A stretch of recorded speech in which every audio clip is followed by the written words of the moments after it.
What's up, everybody? Welcome to the opening bell of the NFL Stock Exchange. So glad that you guys are hanging out with us here on this podcast. I am Trevor Sikkema. That is Connor Rogers. And today we are talking about our top 5 wide receivers for the 2022 NFL draft class. We told you it was coming. We told you we were going to get into the scouting reports, into the rankings, into the details of a lot of these guys. And this is the first of many podcasts that is going to be centered around that. Connor, I left it up to you what we were going to start with, and you went, let's do wide receivers. We got to do wide receivers. We got to talk about the playmakers in this class. So wide receiver got a special place in your heart, I guess.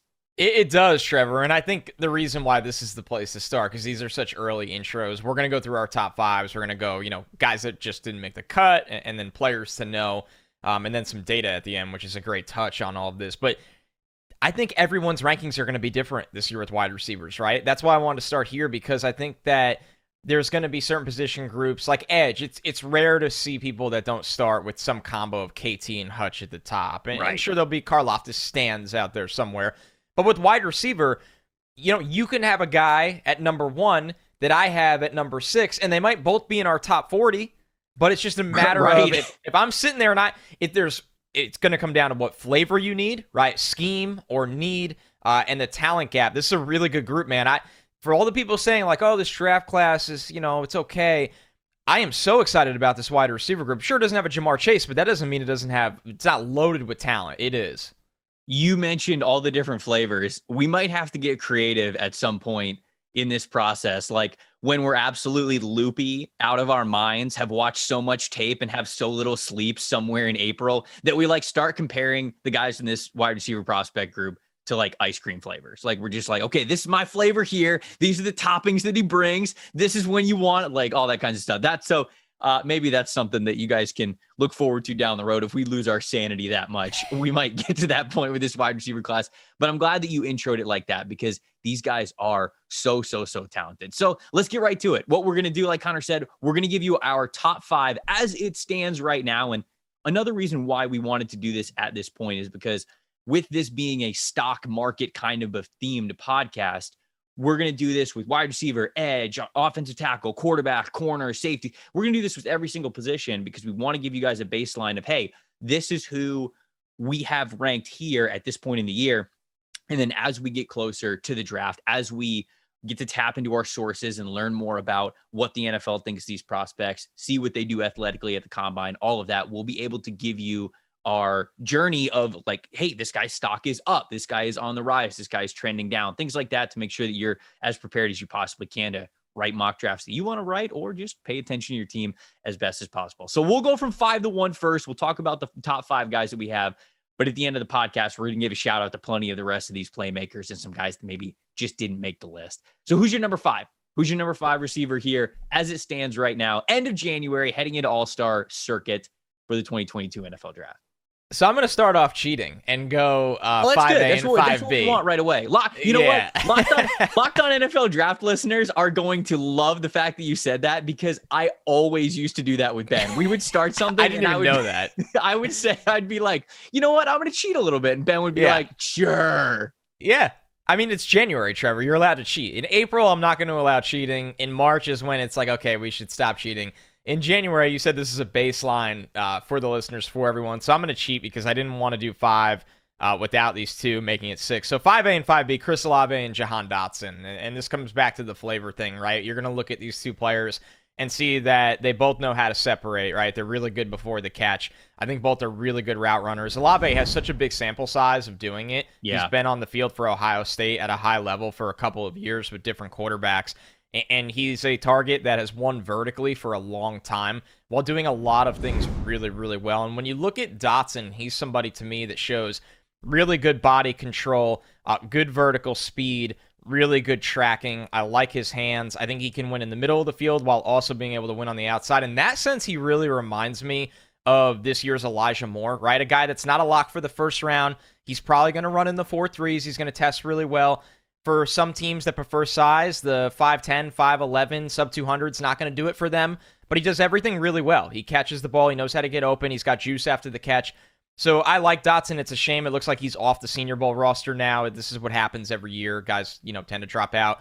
Olave, I know Jim Nagy has said did not accept an invite. So it would have been fun to see these guys. But we've seen so much tape of them in the Big Ten Right. that I actually, for how many questions this receiver class has, these are two guys that I feel really comfortable in saying what they are. They both project to me as number 2 wide receivers that know how to get open, that you can move around the field, and can be in a high, octane passing attacks offense, a high volume number 2 option because of how reliable both of them are. Where are you going with number 5, and what do you think of that, honestly? Yeah, I'll just start with kind of what you brought to the table there. I'm really glad that you brought Chris Olave to this because just a little spoiler, like Chris Olave right now is 6 for me, and I hate that he's not going to be in my top 5 graphics or whatever, but it's like you said at the beginning of the podcast. Chris Olave is probably going to be a top 40 player for me, and he's wide receiver 6. That's like how much I like this class. So I'm really glad that you brought Olave up because you look at the last 3 years of production for him, and I think he checks so many boxes. He's a guy who I'm very surprised did not declare for the draft last year, and I think Me too. I think the NFL Draft Advisory Board gave him a grade that he was a little disappointed by. I've got to think that's the reason why he came back because he had such great tape. Obviously, he was able to play so much as a true sophomore, even had his junior year and played well again in kind of like that COVID abbreviated year in the Big Ten. And, I think that it's a shame that you look at his stats and something that really shocked me as we were looking up some numbers and I was refreshing my memory for this podcast. He never had 1,000 yards, not once. Now he had like an 800-yard year, a 700-yard year in 2020 with not as many games, and then 900 this past year. So it's not like he was a big disappointment there. It's just so weird to me that a guy who is good and as productive and plays in the offense that Ohio State had, Olave never got over that 1,000-yard mark, which is pretty crazy. Not that I really care at all. It was just I was pointing that out. He's so smooth, man. He's so great athletically, and he understands route running very, very well. He understands how to attack the blind spots of corners. If you got the wrong technique, if your hips are pointed the wrong way, he's going to manipulate you right to just put his foot in the ground and go left, right? I mean, this guy really knows what he's doing. I love the fact that he started off his career as a slot receiver for a very talented wide receiver room at Ohio State. He was able to get on the field right away, which I also think means a lot towards his scouting report because it means he was able to stand out at such a young age, pick things up, be a big time athlete difference maker in a very athletic team, athletic program. There's so many great boxes to check with Chris Olave. He's not the biggest dude in the world. He's not the strongest dude in the world. And so do I think that he's going to be this dominant outside number 1 wide receiver in the NFL? I think that's where my reservation is, but honestly, like, who cares? Even like saying to myself, like, who cares? The NFL, we talked about this. I think it was on either yesterday's podcast or the mock draft podcast on Monday. The NFL is having you get wide receivers for 4 deep, 5 deep. Like, you've got to have all of these really good players. It's not just, okay, we've got a stud guy at the top, and now, all right, we can kind of like trickle in some other wide receivers at wide receiver 3 and 4 and whatever. It's an arms race. Every team in the NFL is in an arms race, and we're seeing that some of the best in the NFL are the ones that are winning that race right now. So Olave, there are some guys that I like maybe their physical size profile ceilings more than I like Olave's in that category. But the dude's so good. He's so smooth. He can absolutely be a first-round pick and a good wide receiver. So I'm very glad that you brought him up because I thought it was criminal that I didn't have him there, and I had to get that off my chest. No, you're spot on, and I think it's not that we've become bored with Chris Olave because he's done it for 3 years. He's played on special teams, like you said. He's played inside, outside, and he's super smooth, right? He's kind of got that like Keenan Allen polish where it's like, okay, he knows how to get off the line of scrimmage, right? Yeah, he knows how to get off the line of scrimmage. He can improvise. He's reliable deep. But you're right. The size is not necessarily the same as a lot of guys that we've evaluated with super high grades coming out, where it's just he's very projectable as a number 2. But we've seen so many times with guys like this go somewhere where they're penciled into an offense and they're the number 1 by default. And it's just easy to wipe them out, and everybody gets so low on them right away. And it's like, well, no, that's not, it's not necessarily what he is. And, when I look at, just quick kind of landing spot situation, like Chris Olave in the first round to a team that needs so much production, I don't know how much I love that. But say Mike Williams walks and the Chargers draft Chris Olave at 48, I love it, right? So that'd be sick. That's the kind of thing where it's like, wow, this makes you love the player, but this scenario makes you scared of the player. And that's why he sits at 5 for me and 6 for you, or 5B, whatever it is for me, instead of top 3 for us. Yeah, and another team that I actually really like Chris Olave for is the Raiders. You know, everybody in the first round, they look at Jameson Williams and they kind of like peg Jameson Williams going to the Raiders, and they say like, oh, okay, there's the speed element. That's replacing what they have with Ruggs. I think people are sleeping on how fast Chris Olave is. He's going to go to the combine, and I think he is going to run close to 4.3s, low 4.4s for sure. That's what I'm expecting from him. We might get an official time in the high 4.3s from Olave. Like, I think after the combine, people are going to be like, damn, I didn't realize he was that fast. And so then you combine the smoothness of his route running with how much he can be a vertical threat. You mentioned the Chargers.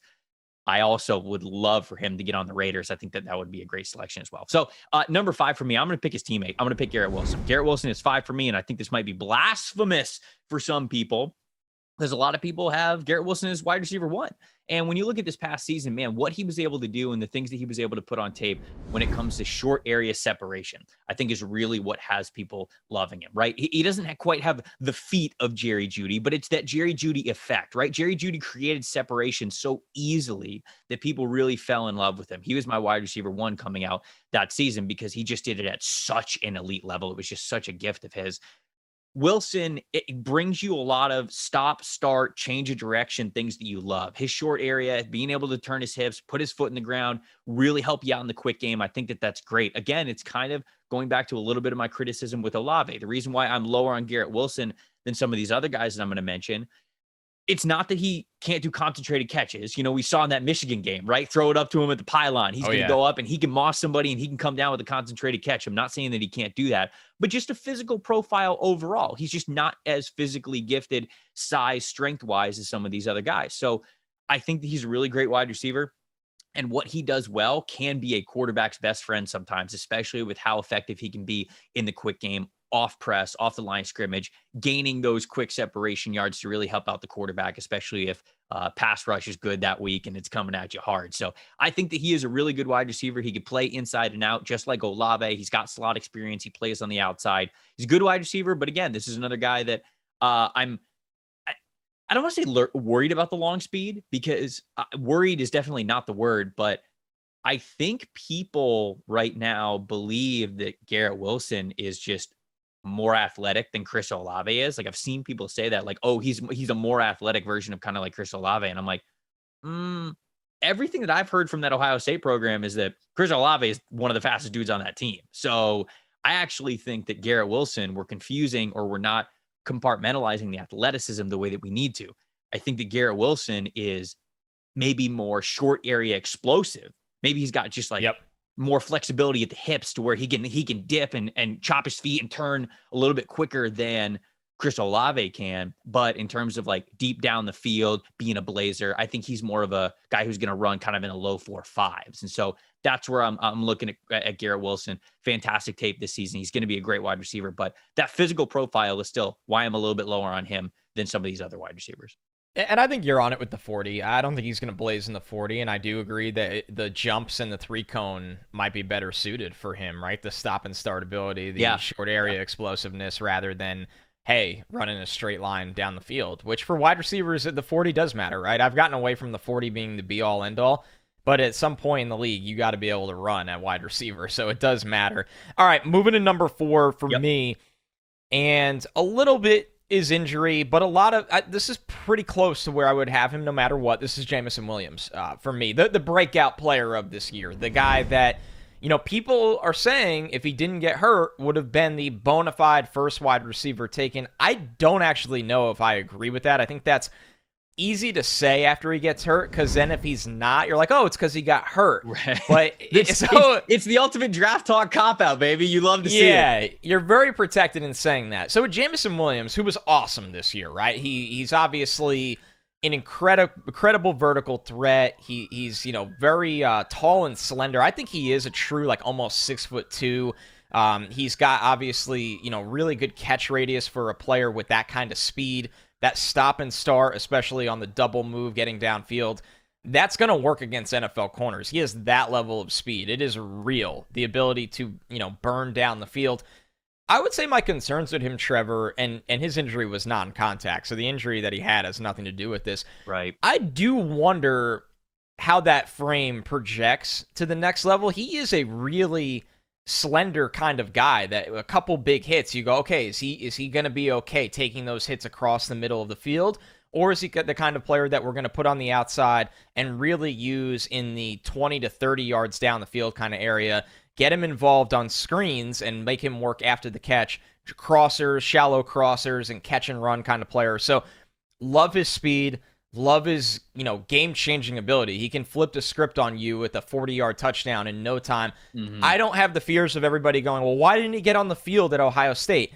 Because two of the guys are in my top 5 for this draft, and the other guy is probably a top 5 to top 10 pick in the future. So right. That's not in this draft class yet. So and don't they have like Marvin Harrison's kid too? Yes. They have Marvin Harrison's kid. They've got, I think, another 5-star wide receiver like in that group. Yes. It's ridiculous. And when you get the call from Nick Saban or whoever it was that did call him and said, hey, you want to come start for Alabama with like a top quarterback recruit in the country and a program that our offensive line gives us enough time to use you vertically down the field and all those things.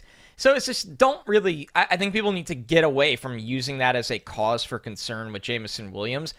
I just don't see the rounded out game that I'm taking him, even pre-injury, in the top 10. Now, the ceiling's obviously there because of the speed. So I really like Jameson Williams, a very projectable vertical target, but I don't think he's somebody that comes in and, it's insane to even ask somebody to beat Jamar Chase. But I also don't even think he's Jalen Waddle. I liked Jalen Waddle more as well. Yeah, so I mean, this one's pretty easy for us because Jameson Williams is also my number 4, and we are in the same boat here. When he was getting a lot of hype as a wide receiver 1 in this class, I didn't see it like that. I really didn't. I liked him as the player. Now, initially throughout the season, especially when Alabama was playing a lot lower level competition, yeah, he was racking up the yards. He had over 1,500 yards, and he had 15 receiving touchdowns throughout the season before he got hurt there at the end. He was a big time vertical threat for Alabama, and there was a lot of opportunities where they were able to scheme things up, and there was certain blown coverages, and there were just athletes that aren't going to be at the next level that were trying to guard him. And I think that all goes into it. And he was really feasting deep down the field in that way. And so throughout the season, especially like even to the middle of the season and a little bit late in the regular season, I was like, okay, this guy's a great burner. But for people to call him wide receiver 1 in this class, a little crazy, right? I mean, when you look at the NFL as it stands today, I think a lot of people would say, okay, Tyreek Hill could be wide receiver 1 in the NFL. He could be the top wide receiver. And that I can understand because Hill is that rare combination of he runs basically like low 4.2s, and yet he's like a dense dude. He's a small dude, but he's also like jacked. And so Hill is kind of crazy in that regard. And Jameson's a little different. His body is built a little bit different. And when I watched Jameson Williams, and I remember saying this, this must have been for the SEC championship game when he was taking over and he was doing things really well, which I'll get to in a second. He was taking some pretty big hits after the catch and over the middle, and he was hanging onto the football. And I was like, damn, man, I love to see this from him. I didn't see a ton of this in his tape, but I love seeing that from him. But something that definitely worries me a little bit, and not to scout the helmet, if you will, but I remember watching Henry Ruggs when he was at Alabama, and obviously a big time burner. When he was at Alabama, he could play through contact. Like Henry Ruggs had contested catches, man. Like he had stuff over the middle. He was getting popped in the end zone. He was getting popped, at the numbers or at the logo or whatever. And he was just like hanging onto the ball and popping up. And that's why I loved Henry Ruggs in that draft, because I said, this guy's more than speed. I've seen it on tape. He's got that strength. He can do contested catches. But then Henry Ruggs got to the NFL and that like vanished. Like the hits were too much. The guys weighed too much. It was too much of a jump up. And it truly was different. And so this is kind of a long answer with Jameson Williams, but I obviously like the long speed. You love that. I think he's the top deep threat in this class. I really do, when he's healthy.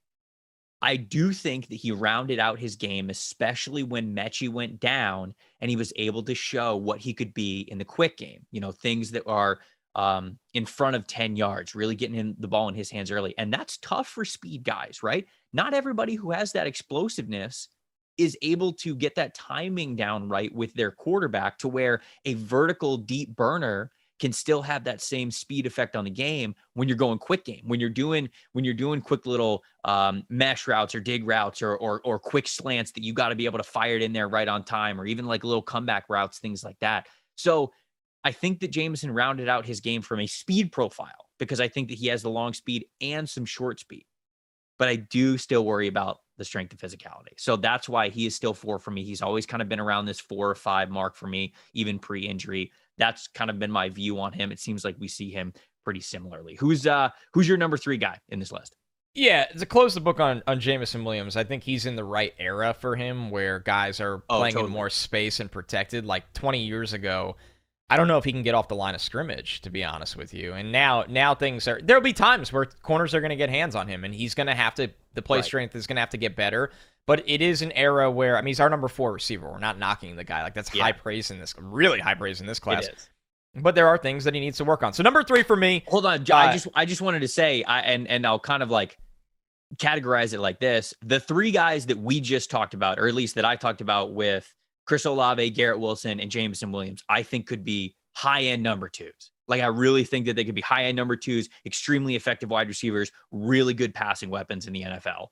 But these next 3 guys, at least that I'm going to list, are built different, if you will. Yep. And I think they have wide receiver 1 caliber physical gifts, I think, all around. So go ahead. Who's your 3? And it's the same for me coming up. Now we're entering a different tier. The guy that everybody that we've mentioned today is in my top 40. But now the next 3, we're going to talk about a different tier, and we're going to start at number 3 with Drake London, a player that I compare to Courtland Sutton. I look at him and just see somebody that the above the rim ability will translate to the next level. It's that good, where the tracking, the frame, the size, the shielding of defenders, the high pointing the ball, the I'm open when I'm covered ability, I really do think that will translate at the next level.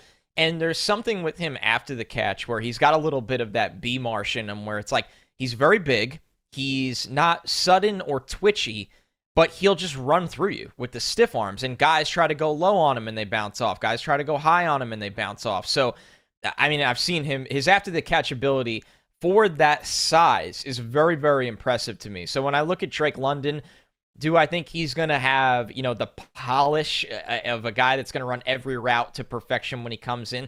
I don't even think, Trevor, his route running is a problem. It's just when you're 6'5", when you're that big, it's never going to look like Picasso out there. Yes. I think people really need to distinguish that. Like, when you are that big, when you do certain things, it's not going to look the same as a 5'11" guy. Like, your feet aren't going to be feathery. You're going to be a little bit more choppy. Your one shoulder is going to take a little bit longer to come across. Right. Everything looks different. It's like anybody out there who lifts weights.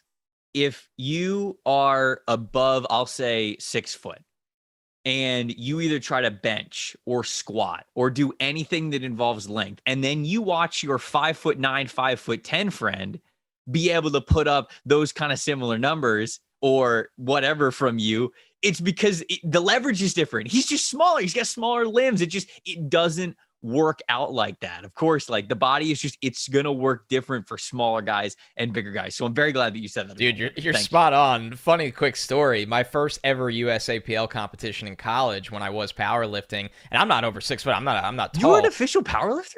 In college I was, yeah. So my first ever competition, the guy that was in my weight class, 1 of 2, the guy that won on the West Point team, Trevor, was 5'1". He was 5'1". 5'1".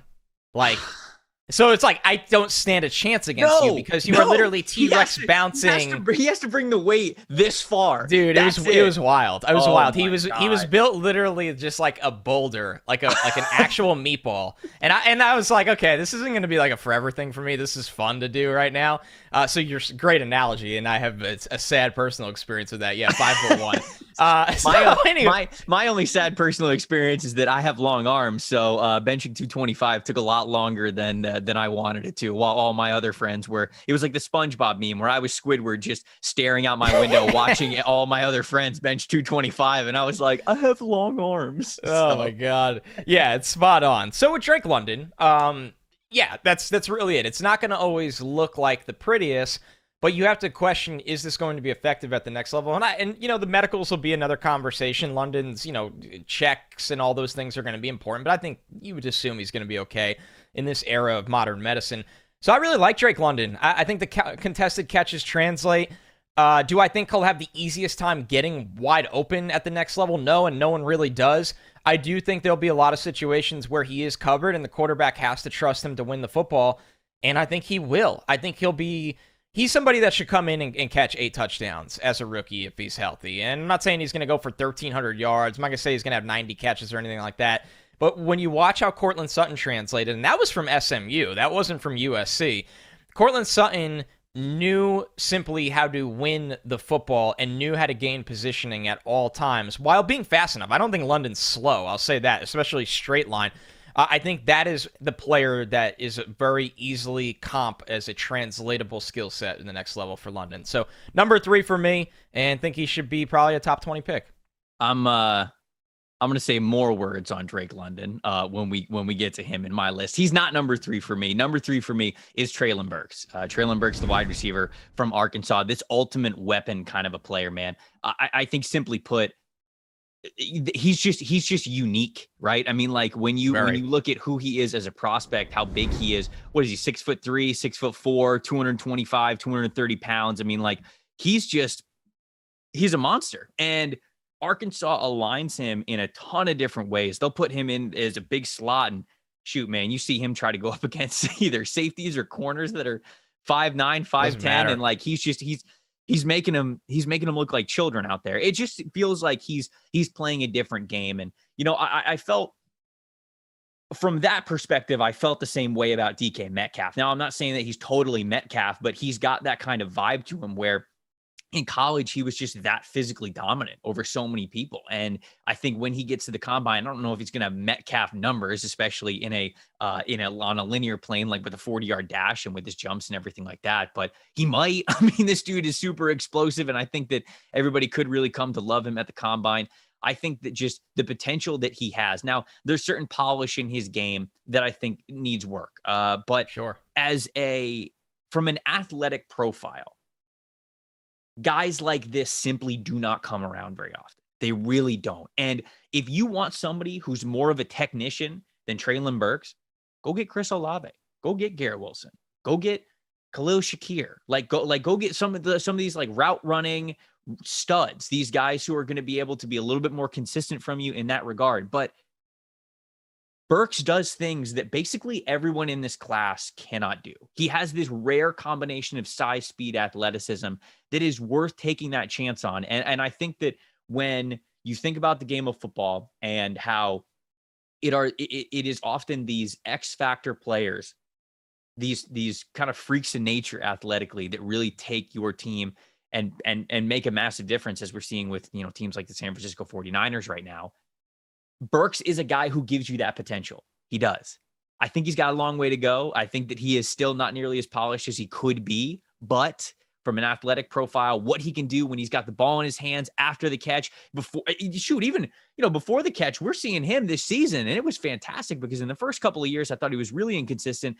This year, KJ Jefferson was just chucking the ball up to him deep down the sideline. This man was coming down with it. He was making nice contested catches. Obviously, every time he gets his mitts on it, it's rarely coming out of his hands because he's that strong. He'll give you that yards after the catch ability because he's just such a monster. And, you know, I think that Arkansas showed a little bit this year that you could play him and line him up in a variety of different spots in an age where we're getting more and more creative about how you use uniquely athletically gifted players. It's hard not to think of Treylon Burks as just this next level, next generation, next wave of NFL passing attack studs. So I got Treylon Burks at number 3. Like I said, I think that he certainly has a lot of polish to go and consistencies and where you can really line him up and really get the most out of him. But for what he brings to the table athletically, I think he's a stud.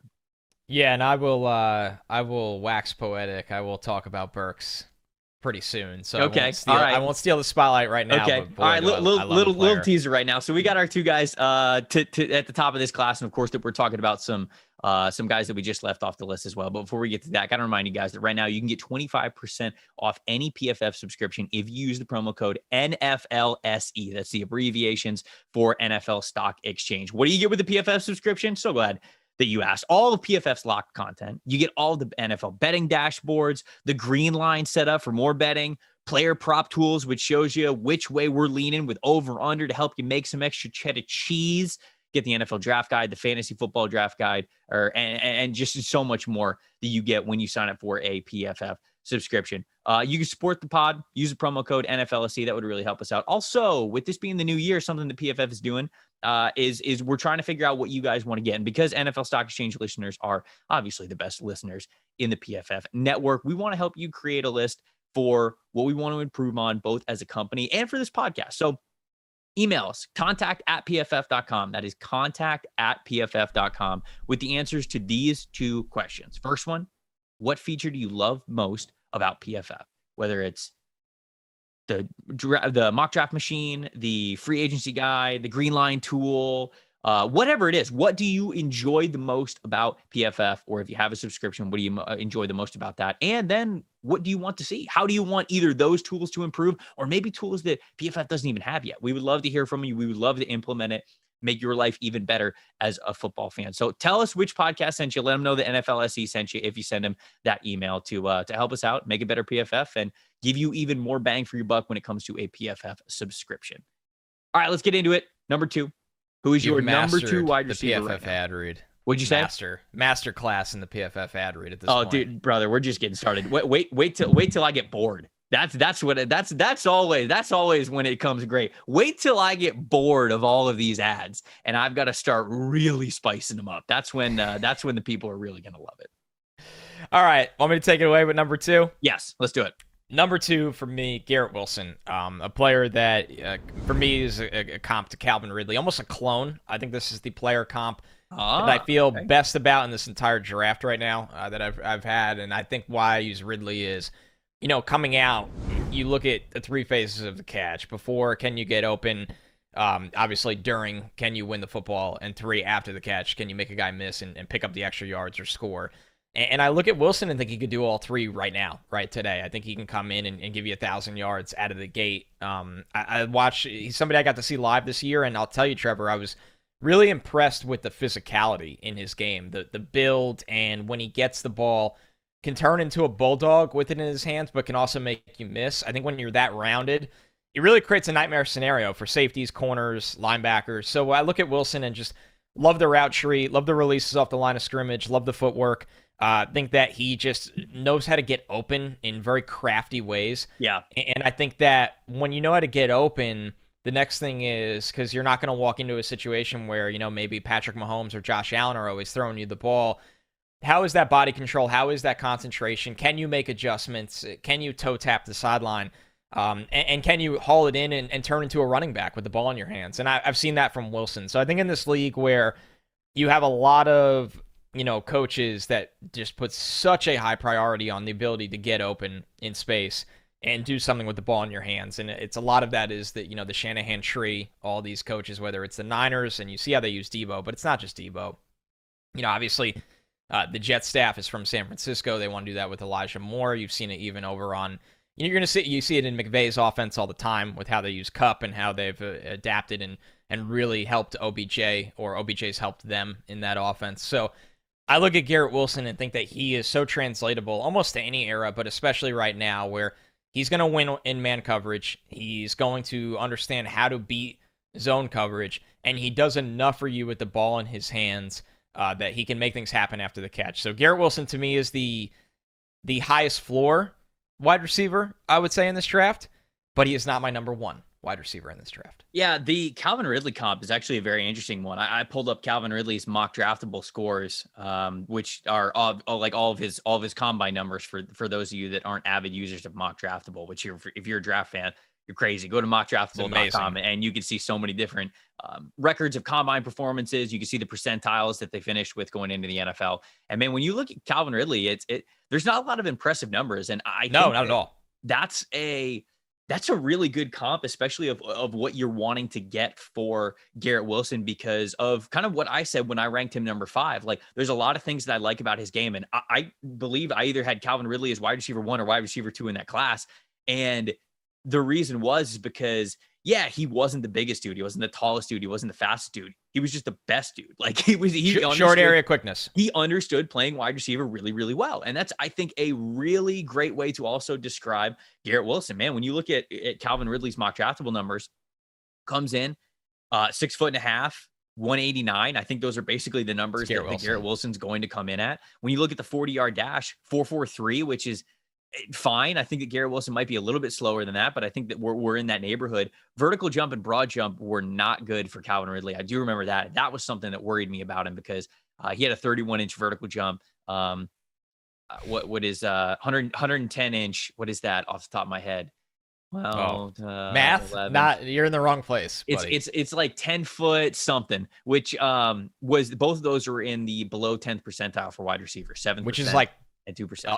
Really, really bad. Terrible. Like absolutely terrible. Like when you were in the 2% of a percentile for any of these measurements, that basically says there is no successful current pros at your position who recorded that. Like, so that's super worrisome. It's not that he was bad. It's that he was like almost like not NFL worthy. He's an outlier, actually, Calvin Ridley, athletically. Then you look at the 3 cone though, 6'8", so that's not too bad. That's 65th percentile. And so all of that to say, that's really not a bad comp of kind of visualizing where you might have concerns with Garrett Wilson, as I kind of voice at number 5, and why maybe that doesn't matter. Now, do you want to bet on outliers all the time? No, but there's certainly a path to where when you are so savvy at your craft, maybe even if you aren't the biggest, the strongest, the most athletic guy, you can really make it happen. And I think that Garrett Wilson's going to test a little bit better in the explosive areas with the jumps and the 3 cone. And so I think that it's all going to be fine. But I do think that was an interesting point for you to make there. Number 2 for me, I kind of teased it in the Monday episode. We saw him go number 18 in my most recent mock draft. It's Georgia wide receiver George Pickens. And, that's something that I've been talking up Pickens a lot. I mentioned in the Monday episode that he was my wide receiver 1 going into this season before his injury. He got injured in March, tore his ACL, missed most of this past season. But the tape that he had prior to this is a former 5-star prospect, guy who is 6'3", 205, 210 pounds. He's going to give you the exact size profile that you're looking for an outside number 1 dominant receiver. You go back to that freshman year, and he was basically all that passing offense had. He had over 700 yards in that first season, 8 touchdowns, almost 15 yards per catch for Georgia, right? And Georgia's passing attack has sucked over the last couple of years. But Pickens, his true freshman season, stepped in right away as a guy who was basically playing an extension of high school ball, came into the SEC and played really well, looked like he belonged athletically, strength-wise, length profile, all of that he had there with him. He had really great tape when it came to contested catches on the sideline, deep dives down the field, stretching the field vertically. I think there are certainly areas in where he can just show more consistency in a lot of the areas where we've seen flashes already. I don't think he's a complete receiver. And of course, him fully coming back from that ACL injury, he was able to play at the end of this year. But just making sure that he is good in those areas, all of those boxes you'll check, kind of when you get to the combine and see how he's able to test and what he's able to do. And you get medical rechecks on his knee and everything. But so far, we've got 3 seasons of him, really just 2. But if you are someone who subscribes to age domination metrics when it comes to these players, basically it's a way to say valuing how good a player is the younger they are, because it means that they are young and they're also dominating competition, especially at the college level, which is probably 2 to 3 years older than them. If you have that kind of domination there, that gives you often that is an indicator that you will be able to step in right away in the NFL and not look lost, not look overwhelmed. And if there's anything that I get from George Pickens' tape, it is that when he is playing at his best, he ain't going to look overwhelmed in the pros. I think this is a guy who his ceiling is so high from an athletic strength, size standpoint. He's got really great production, though spotty from Georgia's spotty passing attack. I think if you get this guy in the NFL, he really works his craft. He puts in the hours to make sure that he can be the best. We're talking about a potential wide receiver 2 kind of a player. So love the talent. I really do think that he has one of the highest ceilings of anyone in this wide receiver class. Dude, I love you standing on the table for someone that is not in, let alone a lot of top twos or threes right now, but a lot of top fives. And I'll jump ahead here and say George Pickens was my just missed player. I think for me, he's probably my wide receiver 7 right now. I will say, Trevor, he's probably the player or one of the players I'm most curious to see how he tests. And if he comes in, we know he's big, but if he runs better than I expect and just blows the testing out of the waters, he is very projectable considering the lack of tape that exists with him in his current state, in his current age. So I think Pickens, and I said this on the mock draft show when you had him in the first round, has potential riser written all over him when teams dive in and go, okay, here's the numbers, whatever. But we love his physicality, and that's play strength, not just as a blocker, that's play strength as a wide receiver. And now we're seeing elite testing or even upper, above average testing at that size. I think he could have a big time rise. So I love that you have him at 2. I think it's bold. I really do. And I think that's why we're here. You should be bold. I had a conversation with somebody about wide receivers recently, and they're like, hey, I think of this player, and it's not a player that's been in a lot of top 5s or top 10s. I love him. How far off am I? And my response was, there's no correct answers to this. It's not a test. You know what I mean? This is right. Somebody's got to be wrong at the end of the day, and some people will be right.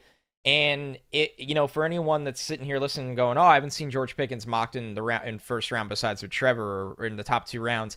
Look at how many round 2, 3, 4 wide receivers have turned into extremely successful NFL players right now. It is probably, and I would need to really dive into the numbers on this, but a position that the hit rate is higher than most outside of round 1. When you get outside of round 1, especially with quarterbacks, edge pass rush, the hit rate's a disaster. And with wide receiver, it's not the case. Opportunity goes into that as well, right? I mean, we're talking about coaching 3, 4 wide receivers on the field at one time, so there's a lot more chances to prove yourself. But I agree. And then that's also that's an argument why some people say, hey, don't reach for wide receiver in the first round. Now, some playmakers you think are going to be worth it, and that's why you see a handful of guys still go round 1. But there's no doubt about it. You can definitely get some steals at wide receiver in rounds 2 and 3 as well.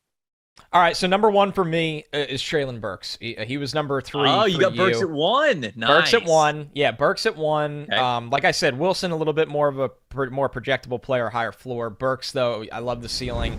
And I really do like the floor right now. I will be honest with you. I think that, like London, he might not be as sudden. He might not be as, twitchy. He might not flash the short area ability that you look at, before the catch and go, wow, this is a guy that's going to always be open at the next level. But I'm with what you said at 3, that it got a lot better this year. There was times where he was on the outside and he was getting a step or 2 on guys, and then with an underthrown ball, he would make a play at the catch point. So with Burks, I actually view him as a player that when he goes into a better situation with quarterback next year, he will be a even better wide receiver as a whole. You don't have to do as much stuff with him as, there was times they even used him like more inline H-back early on in his career just to get him the ball and those dump-off passes.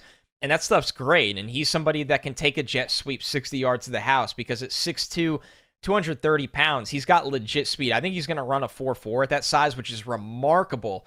So he's an incredible blocker, great effort player. And I love his story, Trevor. This is a guy, and you got to love starting something with this is a guy, but this is a dude that is from Arkansas. Here's a guy. This is a dude from Arkansas that had offers to go play at more established programs. I think when he got his offer from Arkansas, they had won 3 games that year. And he leaves Arkansas with the season they just had, where they were a legit team in the SEC. And I think that speaks to his character, that he decided to stay home and build something. And I think that's very hard to do in this era where there's, and the NIL didn't exist when he was a recruit, but in this era where there's NIL, better opportunities at other places, there's places that you're going to be in a championship contention, right? Alabama, Georgia, Clemson, Ohio State. Like, to me, it speaks to his character that he really reset the tone for that program, known as a weight room legend. I think he comes into the NFL and does not look like a guy that I need a year or 2 to get used to the size, strength, speed. I think he is the size, strength, speed. So Treylon Burks, number 1 wide receiver. I'd use him, a top 10 pick on him, no problem. For anyone that thinks this wide receiver class doesn't have like a dude that can be a number 1, I completely disagree. These last 3 guys I think could be number 1s, but Treylon Burks is the one that excites me the most. Yeah, I mean, Traylon, when the ball gets in his hands, I mean, magic can happen, no doubt about it. I do worry a little bit, not that he will be overwhelmed size, strength, speed wise in the NFL. I think athletically he checks all those boxes, and I don't think you have a worry there. I worry about kind of what I was saying with him being my number three, just the technicalities of it. Him making sure that he's getting off press the way that he needs to. Whereas like, okay, in the SEC in college football, he might have been able to just like bully people, and that's about it. He did, Somebody yeah. somebody tries to get their hands on him in press and whatever, and he's just like, okay, this is a fly that I'm swatting away. In the NFL, it's a little different. These guys are a little bit more precise in how they're attacking you, where they're putting their hands, how they're mirroring you, what they're doing off the line of scrimmage. And I just think that that's going to be an area of his game that's really going to determine just how good he is. Because, you mentioned it when you talked about Drake London. There's just sort of a lack of flexibility with bigger guys. I mean, he's 6'3", 225 pounds. Like, he's just going to have visibly less flexibility than some of these other guys. Yes. And I think he's a little bit stiff. But again, if he's as good as like Metcalf is, then it won't matter because you're just that good vertically and being a sideline outside kind of a wide receiver. So, but it's hard when there aren't many examples for you to point to. But then again, there aren't many examples of the kind of athlete Treylon Burks is at 6'3", 225 pounds. So there's just so much unique intrigue with Treylon Burks that goes into it. You certainly see the ceiling. I'm a little bit worried about the technicalities of it and him being great at these small details that can allow those big differences with his athleticism to really shine. So that's kind of where I am with Burks. My number one guy, you mentioned him. I think that he was your number three, Drake London, the wide receiver from USC. I love Drake London, man. I think that he is. I think that that people are looking at him and they're thinking, okay, this is a contested catch wide receiver. Here we go again. 2019 NFL draft class, JJ Arcega-Whiteside, N'Keal Harry, Hakeem Butler, Kelvin Harmon, right? This is another one of these guys that's not going to pan out. And I think that Drake London's different, man. I really do. It's not that he's just a contested catch wide receiver.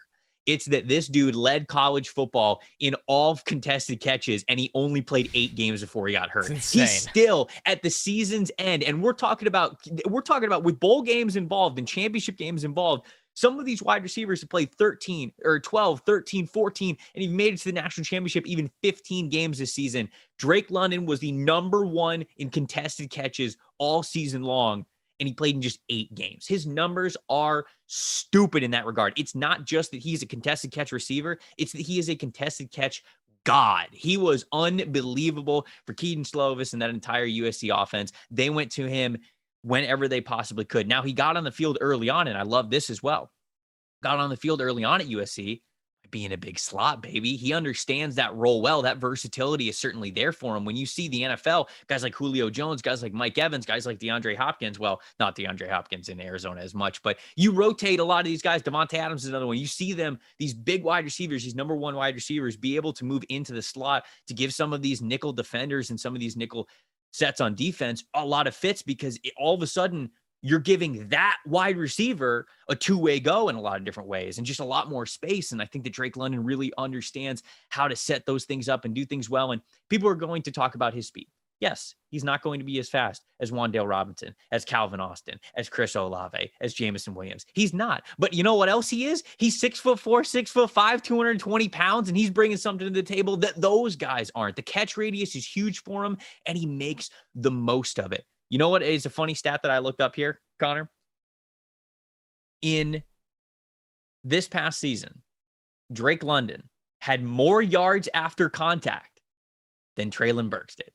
It's pretty crazy. He had 1 more yard. So they're the same thing. They're basically the same thing. But again, Drake London played in. But you don't have to say that second part, by the way, if you're selling a used car or, for your pitch. You don't have to say that it is 1 more yard difference. Just stop right there. It sounds That's better. true. That's true. I didn't want to shit on Treylon Burks too much, which that's kind of why I threw it in there. But he had, people act like, oh, he's this big wide receiver. Like once he catches the ball, he's going to get tackled. He doesn't have that great, because that's the thing. They worry about the separation, right? So you get the yards after the catch and you get yards after contact and whatever. And yes, he's not naturally creating that separation. But Drake London is clearly showing that when he gets that ball and when somebody's contacting him at the catch, he has that mentality to throw that boy off of him and keep running with the football. Go get first downs, go get those extra yards. He definitely has that mentality. Some people are rolling their eyes saying, oh, he's going to run somewhere in the 4.5s. Okay, well, you know who else ran in the 4.5s? Like you mentioned, Brandon Marshall, Mike Evans, Plaxico He's 6'5". Right? Like that's, if he, obviously the ankle injury is a worry. I don't know how healthy he's going to be. I wonder if he run. I don't think he'll run, Trevor. Right. I don't think he's going to run either. So I don't think we're ever going to get the answer to this question. But good. It would be annoying anyway. Listen, it would be annoying. Good. So I love Drake London for those reasons, man. I think that you can align him anywhere on the field. I think he's comfortable with that. I think he became even better as a route runner this past season. He was absolutely their go-to. Love his mentality for everything after the catch. Yes, he's a contested catch receiver. Yes, it's where his bread is always going to be buttered. Yes, that is risky going into the NFL, but I don't think he is super limited as an athlete to where it, like a lot of these other guys, just got swallowed up. I don't think he has that kind of mentality. Instead, when I watch Drake London, I watch a wide receiver who is certainly athletic enough, right? He played basketball growing up as much as he did football. He was even on USC's basketball team as a power forward, played a little bit. I think he played in 2 games before it was like, that's crazy. Okay, I can't do both of these things. But like that's, the kind of athleticism, the start and stop of playing basketball and changing direction and all that. Like, I think he is a great athlete for his size. I think he has a fantastic mentality as a wide receiver. The versatility is there. That's why he's my wide receiver 1. And I think it just brings up a great conversation that, like, if for people listening that are want to get into scouting or new to the draft, or even if you're not, and I know most of you don't do this, but you need to evaluate size and speed differently, right? Like if somebody's 5'9" and runs a 4.3, like that's awesome. But if somebody's 6'5", 215 and runs a 4.5, like that's incredible. Like I think people don't realize that enough. Like that is build up speed down that's really fast at that size. Really fast at that size. So it's the metrics are the way they're viewed, right? Like a static number that is like 4.3 always gets you excited. But what is the profile, the physical profile? And I look at London and Burks and see guys that are just built so differently, are so physical. And Pickens has that play strength too. It's just he doesn't have this sample size of those other two. But he has the play strength as well, where if he runs a sub 4.5, you're like, whoa, like that's real. So there's our top five receivers. I did 6 because I'm a cheat. It was fun. Right, I want to know your just missed. Well, hold on. Before we get into the just missed, I snuck in mine. I'll recap the top 5s here, and then I have everybody's favorite ad read that I got to get to. Connor's 5. He kind of tied there between Chris Olave and Jahan Dotson. His number 4, Jameson Williams. Number 3, Drake London. Number 2, Garrett Wilson. And number 1, he had Treylon Burks. My top 5, I had Garrett Wilson at 5, Jameson Williams the same there at number 4, Treylon Burks at 3.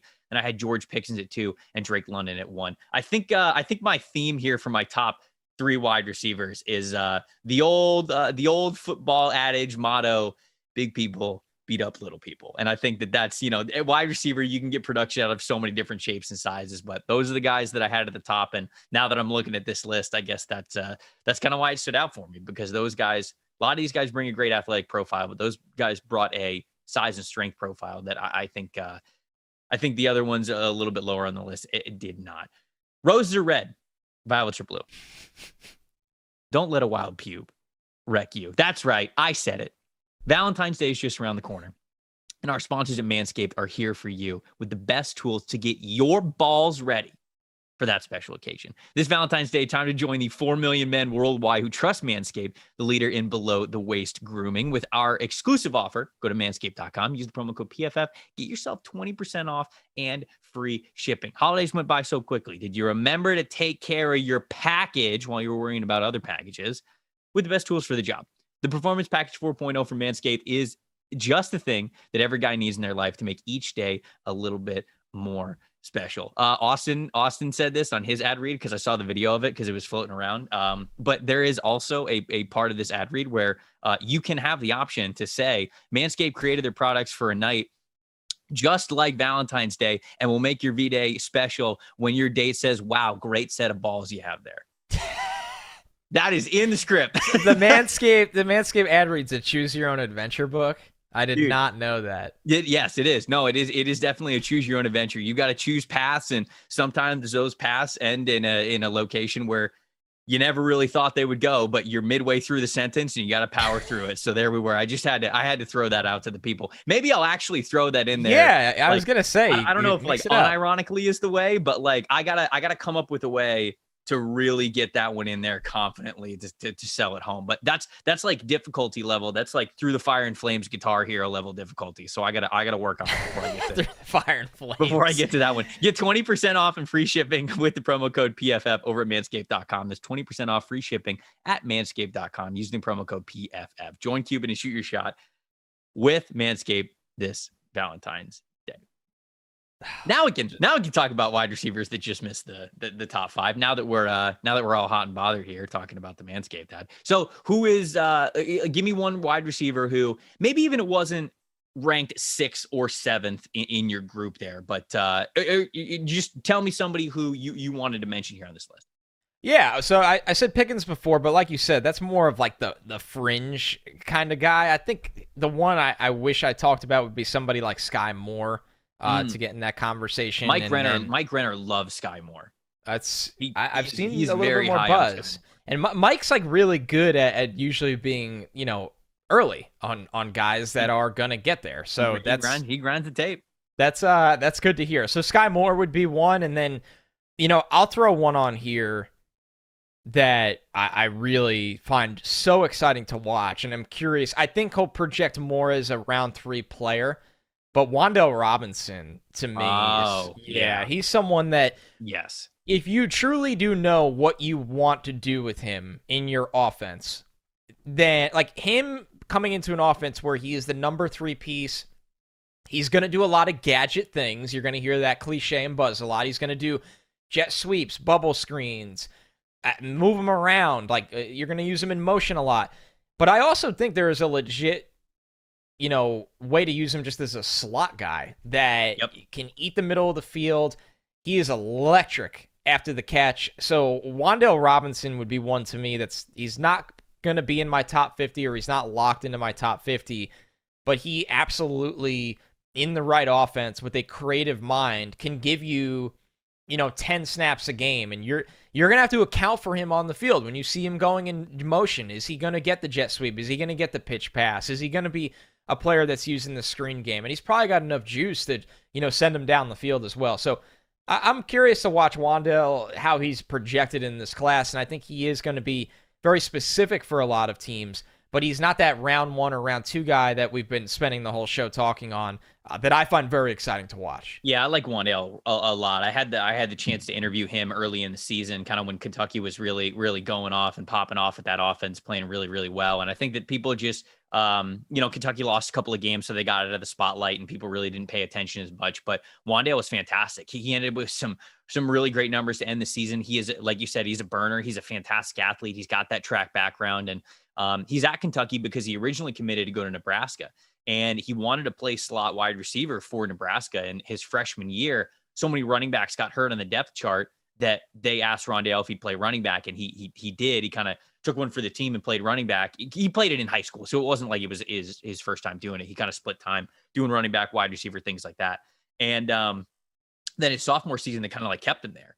And he didn't want to be a running back. He ended up leaving Nebraska. And I know Nebraska fans weren't super pumped about that, but he goes to Kentucky. Liam Cohen, the offensive coordinator for Kentucky, who is a Sean McVay disciple, was with the Rams before he got to Kentucky as their offensive coordinator. I really like what he was doing this past year. I think especially out the gate, he had some really great play calls, really great play design. And I think throughout the whole season, he did a great job getting Wan'Dale Robinson involved. And so you mentioned him as a round 3 guy. I think there's a good chance that Wan'Dale Robinson could be a round 2 guy. I really think that, especially when he goes to the combine and performs very, very well the way that I think he can. Very versatile player. And I think, as we've said so many times in this podcast, you need a slot guy to really help you out. And so I agree. Wan'Dale Robinson, he's kind of right there outside of the top 5. I'm not sure exactly where I'd have him listed, but he would be one of those next names that I would mention there. Another name that I really wanted to mention, David Bell, the wide receiver from Purdue. Great call. This dude has just always been good at football. I don't know. Actually, it's always been good at sports. I again had the chance to sit down with him, do a story on him, and he is just ridiculous. I mean, in high school, he won an undefeated state championship in basketball, and then the immediate season that followed, won an undefeated state championship in football. Like, he just has always had success. He played varsity as a true freshman in football. He's always been somebody that's contributed right away.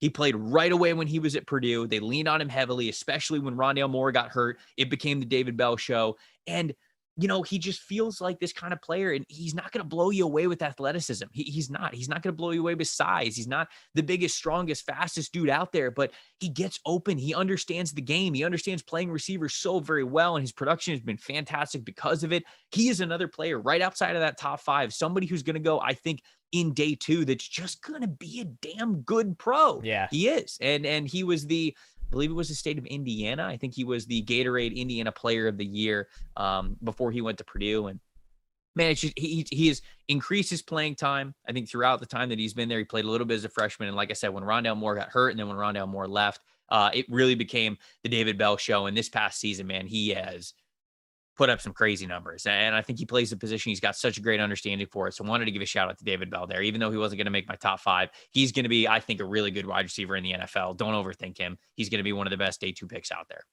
That's a great call. He's somebody that has been super productive. He does all of, kind of the dirty work at wide receiver, really. The tough catches he can make. And he's someone that is going to get overlooked, I think, in this class, because he's not going to wow you with testing numbers. He's not going to wow you, like you said, Trevor. He's not going to be like the biggest and fastest kind of guy. But when you turn on the film, it's called reliability is what you're getting with David Bell in my eyes. Totally. I just see a reliable player. So, all right, who is one guy that kind of my route you don't really have in your top 50, but you like to watch him and you like to talk about him, and you're kind of excited to see his draft path right now? I like Khalil Shakir a lot, the wide receiver from Boise State. He was another player who I think there's just something to guys that expect the ball to go to their hands in the biggest moment. And that was Khalil Shakir. No doubt. Over the last couple of years at Boise State. Again, like, he's not going to be the most athletically gifted dude. I don't think he's going to just like explode onto the scene after the combine, but I had the chance to sit down with him as well. And he has a lot of nicknames that he goes by. Deuce for his number, Captain. They would just call him Captain, for him being a captain of the team. But also Swiss Shakir is something that they called him because of everything that he was able to do, where he could line up for them in the backfield, in the slot, on the outside, what he was able to do for that team. And it was basically with Khalil Shakir, wherever the other team was weakest in coverage, they seemed to put Khalil in those situations to really exploit those players. And I love betting on players that had a high workload in college football, because when they get to the NFL, if they happen to get in a really good situation and start performing really, really well, and the offense coordinator wants to put more on their plate and get them more attention, more targets, it's not new for them. It's expected. This is something that they have gone through plenty of times before. And so I do think that experience and that workload and being that emphasis in an offense, the way that Shakir has been over the last couple of years for Boise State, that means a lot to guys that you were maybe going to pick in the mid round. And heck, if they hit, they're not going to be mentally overwhelmed or experiencing it for the first time if they start getting that extra attention. So he's a smooth mover. He's fun. He's a Swiss Army knife. And I really like Khalil Shakir in this class. And we should be getting to see him in Mobile as it stands today, right? Yep. Okay, yep. cool. I get nervous every time I ask about a player. I haven't checked it like super recently. Now I'm gonna do a Twitter search, but I'm pretty sure that he is still on the lineup.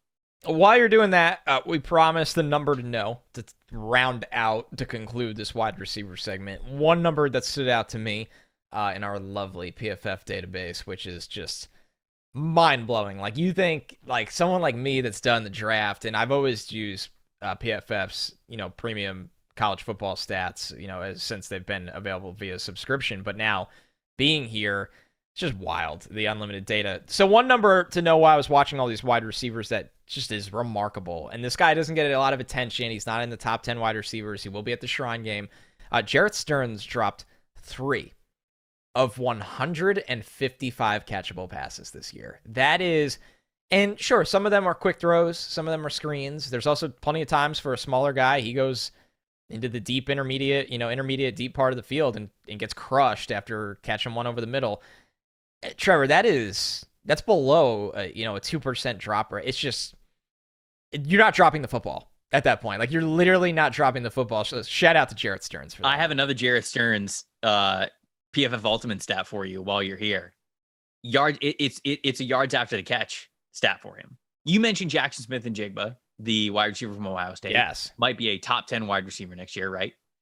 He was second in the country this year with 795 yards after the catch. Number one, Jarrett Stearns, 1,156. This man had over 300 yards more than Jackson Smith-Njigba and everyone else in the country at yards after the catch. His year, Jarrett Stearns' year with Bailey Zappi in that offense at Western Kentucky, nuts. Insane the production that they had there. My number two. Well, not just there. They transferred together from Houston Baptist. I know. I think they set records at Houston Baptist, transferred together to Western Kentucky, and then did all of that this year. And incredible. And they did so, funny enough, because their offensive coordinator, who was at Houston Baptist, who they also put up monster numbers with, Zach Hitley, went over to be the offensive coordinator at Western Kentucky. And that's what brought both of them over there. So Zach Hitley is a name to know in college football. He is now the offensive coordinator at Texas Tech after this past year having so much success at West Virginia. He is definitely a name to know, to keep an eye on as an offensive coordinator that's going to get hot. And I think we're going to see him at some bigger schools very soon. God. Yeah, truly. The last number to know that I will say in this wide receiver class before we get out of here, Calvin Austin III, the wide receiver from Memphis. 5'9", 160 pounds, soaking wet. I mean, this dude is tiny, and yet he has a massive game. As you would hope with a guy who has that small of a size profile, he's very, very fast. He will bring that 4.3 profile to you. And the numbers to know is, I asked him myself because, I was able to sit down and talk with him and about his use in the offense and everything. And I said, hey, when's the last time you ran a 40? Be honest with me. And he's like, all right, I ran a 4.38 official time when I was a junior in high school. And I was like, okay. And he said, but I've been hand timed multiple times in the 4.2s since then. Just like non-official stuff, running the 40 multiple times. He said he's been hand timed in the 4.2s. This is also somebody who has won 9 state championships in track. 9 state championships. He won in the 200-meter dash, the 100-meter dash, the 400, and the 4x200 relay. He won junior years, sophomore years, and senior years. It's just this dude. We talk about guys with track backgrounds. This is a real track background. I also asked Calvin because I had to. I'd be like, brother, have they ever tried to put weight on you? Like you're 160 pounds. And he laughed and he loved it. And he laughed and he's like, man, it's crazy. He's like, if you saw what I eat in a day, you would have no idea how I'm 160 pounds. And I was like, what do you eat? He's like, I just eat pasta all the time. He's like, my favorite foods are lasagna, spaghetti. He's like, I'm just out here eating pasta all the time. And he's just got the fastest metabolism in the world. So I don't know, man. Maybe the NFL is gonna say hey man, just 8 peanut butter, casein and peanut butter sandwiches when you get your first year in the league, something to maybe put a little extra weight on him. But he seems to be comfortable there. And look, with Calvin Austin, if Tutu Atwell can go in the second round, Calvin Austin can go somewhere on day 2. I don't know if he's going to go somewhere on day 2, but he is a better version of what Tutu was. And Tutu went 52nd or something like that last year. Yes, such a better version. He could fly. It was funny, well before we even started doing this show, when I was watching Calvin Austin for the Senior Bowl, going through all those wide receivers, I was watching tape, really, really like him, post some clips. Then you go in the research rabbit hole, and I ended up at your article. And it's just the track background it's unbelievable. And his road to being a football player at the college level is a lot more different than your typical college football player. So if you want to know, I would definitely read Trevor's article on it on PFF because you learn a lot about the player and man, he's electric. He's got serious juice. The wheels are real. Special teams, big time returner. I hope he'll be drafted 2 return punts, maybe even kicks as well. And dude, I can't believe it. That wraps our early wide receiver preview. Yep. Of the top guys, and it was good that this is the first show that we like really had such different stances, where everybody could kind of see where, this is scouting. Yeah, different I think, stances. I think your analysis is bad now, and I'm sure that you think vice versa. I can't believe I signed up to do a podcast with you. This is embarrassing. No, that was good. That was good. First one of many that we're going to be doing, I think, over the next couple of weeks, really getting into these classes, give you guys our thoughts on a lot of these guys, a lot of the names to know, some rounds to project them in. And like we did today, I love that you were able to sprinkle in a little bit of, hey, I could see this team drafting him. We're hopefully going to do a lot more of that kind of when we're thinking about these prospects and some fits that they have there. Next week, because this is the last show for this week, but next week on Monday, it's going to be All-Star Circuit themed. Shrine Bowl starts this coming weekend. Senior Bowl immediately starts right after that. And so Connor and I are going to be talking a lot about what's going on at the Shrine Bowl, what's going on at the Senior Bowl. I'm going to be out in Vegas for the Shrine, so I'm going to be remote doing some podcasts with that. We'll be sure to get you all the episodes on Monday, Tuesday, Thursday, so you guys can count on those things. But going to be a lot of Shrine talk. We're going to give you all the updates. I'm going to be boots on the ground there. Connor and I are both going to be boots on the ground in Mobile for the Senior Bowl. So we're going to give you all of our thoughts, all of our updates, who is up, who is down during the All-Star Circuit. It's going to be a blast. We'll see you guys on Monday.